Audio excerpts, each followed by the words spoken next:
So we are ready to continue on. We've got Sal D'Agostino, who is going to tell us about the relationship life cycle of things. He'll tell you a little bit more about what qualifies him to tell us all about this problem. No, no, Excellent. thanks, Andy. Well, good afternoon. Thanks. Glad to be at the 10th Identiverse. So my name's Sal D'Agostino. I'm a serial entrepreneur in the IoT space, and I'm going to be talking about the relationship life cycle of things today, which is kind of interesting given the previous talk, which talked about these trillions of devices that are going to be on there. If you start thinking about the relationships of those trillions of devices, which was mentioned briefly, that's probably some huge Googleplex-like number in terms of the number of different relationships that you might want to manage over time. And I'm going to be talking in particular about using a surveillance camera life cycle as a way to sort of show this.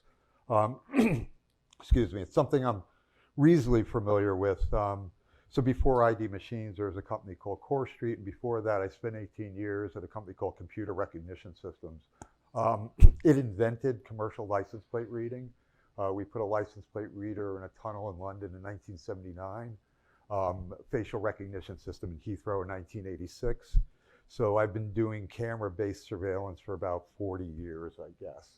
So I'm going to talk a little bit about what the life cycle of a camera looks like, and I'm going to talk a little bit about its relationships, and I'm going to also talk a little bit about different kinds of relationships, not just identity ones or security ones, but also talking a little bit about privacy relationships and how that might be a good way to look at things. So in case you don't know, surveillance cameras are everywhere. Gosh, how many of them? It's millions and millions and millions and millions, particularly since 9/11. Some useful statistics. In the UK, you're caught 70 times a day if you're in any major metropolitan area. In China, it's basically ubiquitous. You've got cable TV companies and telcos expanding into the market, and then you've got the whole do-it-yourself with the Nest and the Arlos and the Ring. So if there's a surveillance camera near you today, wait, and there will be one tomorrow. And there's also a wide range of practice in the industry. So how do people go about managing these things? Did anybody know that last week was National Surveillance Camera Day in the UK? Didn't know? Anybody celebrate? Oh, Colin, you did. Yeah, absolutely. Good. You were there, right? You saw the. Yeah. So the UK actually has a surveillance commissioner, and they actually have a tremendously useful code of practice around surveillance cameras. So you can get best practice for license plate reading, facial recognition, body-worn cameras.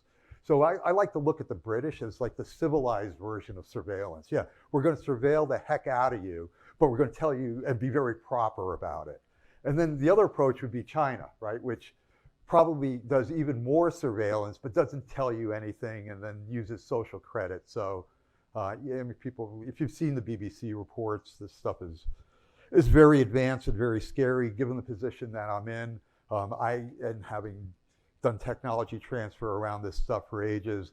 I was actually approached several years ago by the Chinese asking if I thought that there was a use for this technology in the US. And I said, you might run into some privacy issues if you try to implement it that way. But the technology itself was unbelievably good. And the reason for that is they've got a laboratory of several billion people, and they've got unfettered use, and they've got government funding. So competing with the Chinese on camera or CCD surveillance is going to be tricky, and in my opinion, unless you change the perspective on how you go about doing surveillance. And we've coined a hashtag which we refer to as open surveillance as a way to go about doing this, and I'm going to mention a little bit of that later. And in the US, it just runs a spectrum, right? Privacy is completely fragmented. California is beginning to change things, and hopefully this evolves a little bit more over time. The other thing about surveillance cameras is an incredibly easy target, right? So given the number of them out there, they're relatively, finding the low-hanging fruit from an attack perspective is not very difficult. Everybody familiar with Shodan, or people know what Shodan IO is? I mean, for the IoT people in the room, I mean, this is a database of all IP devices on the internet. So if you were to type in Axis camera Washington, D.C., you will get all the access cameras that are on the net in Washington, D.C. And easy to use passwords, default usernames and passwords make these things really easy to punk. The electricians typically install IP devices, right? So you got someone with a low voltage engineering background that's going to install something. So they know how to get electricity to it, but when it comes to the network connection, they're not usually the best at doing that. There's kind of a race to the bottom in the market in terms of acquisition and pricing. That doesn't bode well necessarily. The focus is all about the picture, not about the information that's coming out of the back of the camera. And Moore's law in this area is, I actually could have made that cubed, because pixels and processing, and then basically the developments and use of neural nets and AI have also propelled where this is going. It's kind of a faster rate than you would just simply from what's taking place online. And privacy is beginning to have an impact. So you're beginning to see some things come into play. Your GDPR, Article 22, if you're doing automated data processing, so if you're using video analytics in a surveillance camera, then GDPR kicks in, right? So, so if you're doing facial recognition, license plate reading, even if you're doing some simple classification of people, you got to be careful. San Francisco just put in a facial recognition ban. There's pushback in Toronto on sidewalk. There are multi-billion-dollar FTC pending Facebook privacy stuff suits happening. So it's beginning to have an impact. And so I'm going to pick a little bit on a talk that actually Eve, Mark, and I did last year at here, just talking a little bit about Privacy 2.0 and how this enters in the relationship. So most of the relationships that we've been looking at basically have been related to basically data, right, or information. And that was the overlap between security and privacy. But if you look at where this is evolving to, really it's about user rights. And then, Eve, I'm so glad you're here, because there's a much prettier way of depicting this, which is mostly your good work, but we worked on it together. So Privacy 1.0 is basically these kinds of things, right? So you're protecting data, you're using terms and conditions, breach notifications, some privacy notices, and encrypting data at rest and in motion. 2.0 really is about what we're referring to as open surveillance, but it's privacy-based and user rights. So that the second drawing that I was showing about how you want to go about doing this. And what that means is that you need openness, usability, and relevance to the particular context. So if you look at these relationship life cycles, you need to be looking at a particular point in the life cycle, how you're managing what's going on with a surveillance camera. And of course, so context-aware identity and governance around that would be the way to make that work, in our opinion. So this is the life cycle. I don't know if people are familiar with this. And part of my drawings, rather than one line, I tried to use some smart art, which the smart art convinced me that it was smarter than I am. But basically, the way that surveillance cameras are procured is there's a specification, not unsurprising. But the camera manufacturers actually don't sell cameras to end users, right? They have channels that they go through, just like a lot of people in this room have channels that deliver stuff. So you start with a spec. It goes to what are referred to typically as system integrators. They put together a bill of material and labor or sell it as a service. And then some end user ends up with the need to do operational security and privacy.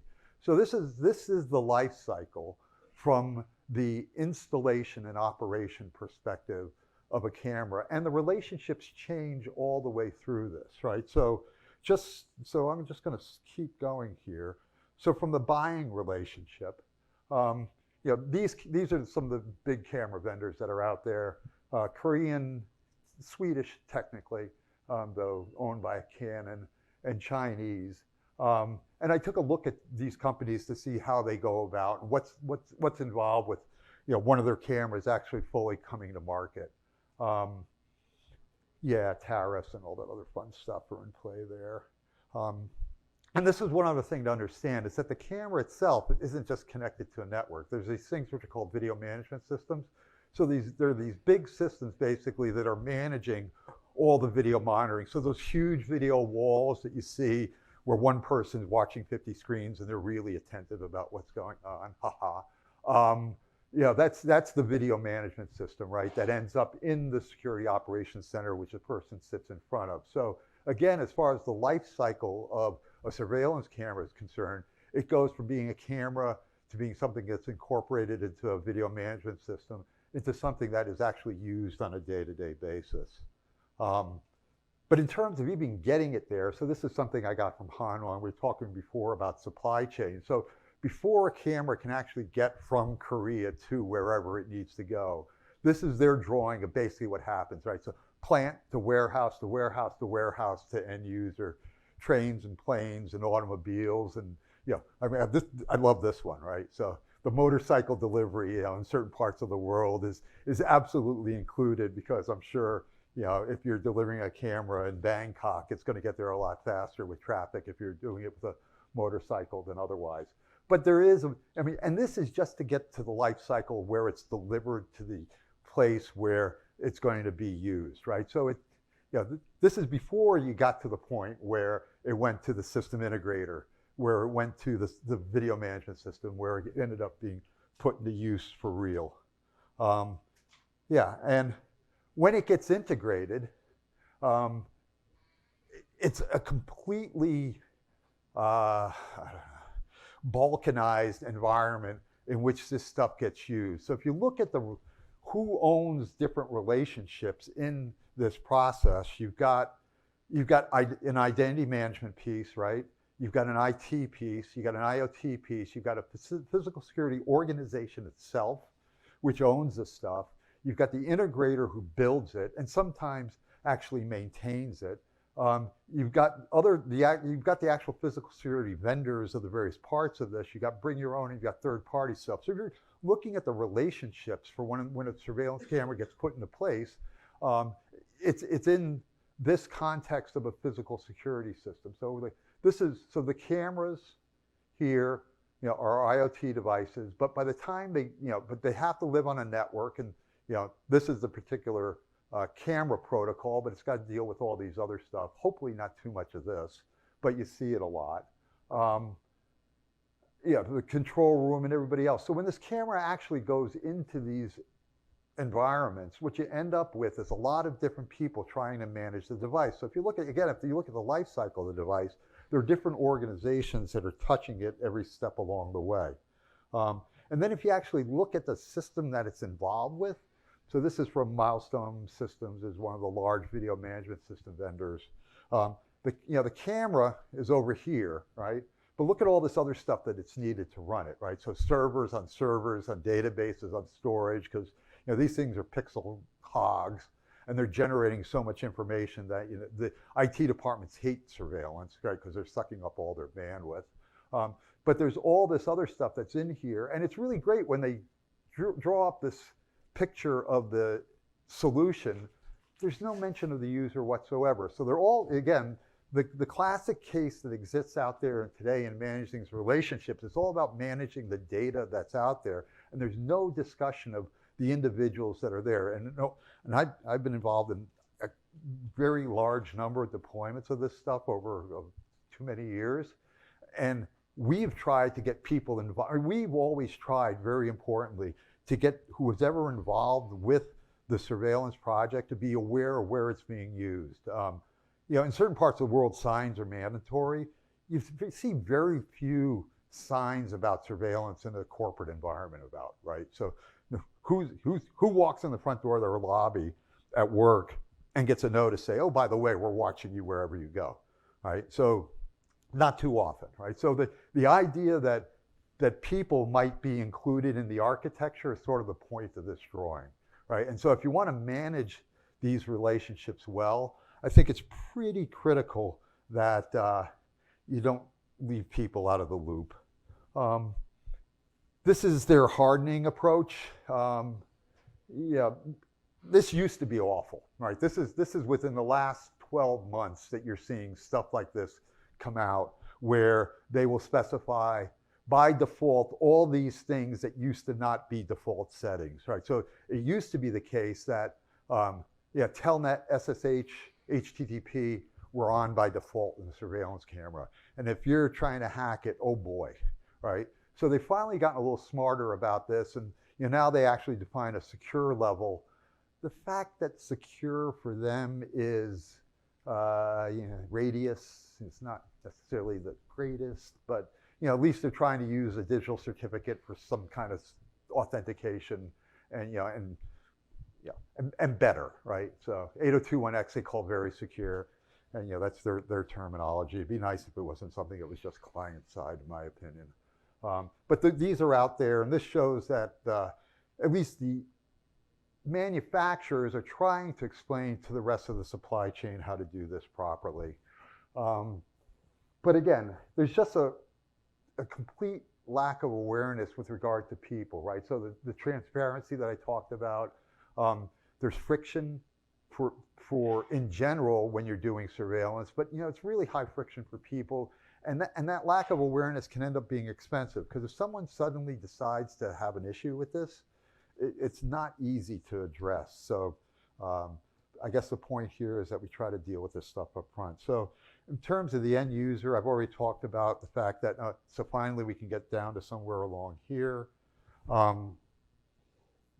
When we look at it, we don't really see any privacy relationships in place in any of this space, right? No one's talking about the relationship. Everybody's talking about the relationships of the non-person entities, but they're not talking about the relationships of the non-person entities to the people that they're looking at. So the previous conversation was interesting, right? It was talking about legal entities as owners of non-person entities, and then those people being responsible for them. But it was like they were just managing sort of a stagnant, neutral, not terribly active device, right? But a surveillance camera is not at all like that, right? So from day to day, what it interacts with is really very, very dynamic, right? So no one in the design of these systems is really placing sufficient effort into developing that registry. So the previous talk talked about registration, identities, registries, and others. No one is looking at how you register the people that are going to be impacted when you do that registration workflow. And if you were to do that, right, if you're going to say up front when I'm installing a surveillance camera, okay, this is the impact of that surveillance installation. These are the populations that are going to be surveilled. How do we get them involved with the registration of the camera, right? So simply some sort of notice, in our opinion, would be a pretty easy way to do that. There are other things that you can do. Again, the UK Code of Practice, which is mostly cyber related, is actually not bad. People put on privacy masks, so they'll block out a part of a picture. Again, that can work. There's systems now that do face finding, but instead of facial recognition, it's face blurring. But again, that's not addressing what I would say is getting people involved up front with the registration process and the actual workflow. And the idea of bringing privacy into the front of this lifecycle relationship management would be an extremely useful thing. And this is just a way too common practice, right? So you go online or you're under surveillance, and then they're going to say, okay, so I'm already under surveillance, now I'm going to give you a notice about what you're being told to do, right? So at that point, privacy has already left the room, right? So now you're trying to do privacy after you're going to try to do privacy after you removed any reasonable expectation for privacy to begin with. So privacy by default is not really the case in these circumstances, and really could if they wanted to. These are some privacy relationship profiles that we started working on with the U.S. Security Industry Association. If you want a bunch of references about surveillance cameras and how you might implement a privacy profile. And then, what is a privacy profile, right? So, oh gosh, I've got the wrong. I am missing a slide. All right, well, I'll tell you. So we have this idea that everybody has a public privacy profile. And we'll stick to this, right? Whether you realize it or not, it exists, right? So if you're a company and you've got a privacy policy and your privacy policy is 100 pages long and there's no point of contact and there's nothing you can do, guess what your privacy profile is? Crap, right? It's just awful, right? And guess what the general status quo out there is in terms of the general privacy profile of corporations? Pretty awful, right? So how could you then, if you're, so that's at a company level, right? So you have profiles at a company level or a legal entity level, which was a really good point in Heather's previous conversation of focusing on legal entities and their responsibility for things.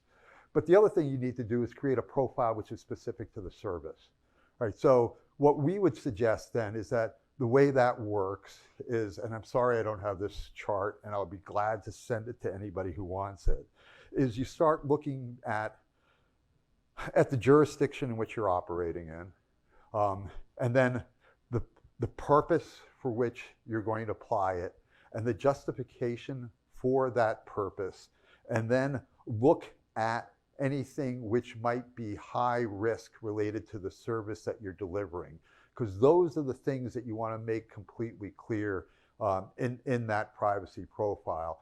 And the things that might be high risk, on what the trifecta would be if you were doing facial recognition of children in a school or something like that, right? So you would have hit children as high risk, and somehow you were sharing that data with other people in the community. So you would hit the sharing risk, you'd hit the children risk, you'd hit the automated data processing risk. So one of the things that you want to do when you're doing you got the trifecta of privacy right there, right? But those exist, right? And so people are deploying cameras in those situations and no awareness that maybe they should be giving some kind of privacy notice to the people about what's occurring. And if you have those things, then you need to mitigate them. And notice, and the consent receipt that have worked on with Kantara forever actually is really a notice receipt for consent. And so you can take the same Kantara consent receipt and you can make it a notice receipt for surveillance. And that's sort of, so, and then the combination of all that, so legal entity to company and type of business to service to jurisdiction, jurisdiction, jurisdiction, purpose, justification, and then risk categories related to that use case, and then notice related for all that, and then operational privacy for people for whatever rights they have in that circumstance to be able to exercise those. That to us would be a full-blown and modern and usable public privacy profile. So that's all I had for today. There's a little time for questions, so thank you very much, and hope everybody has a great Identiverse. 10 years and going strong, so thank you for being here.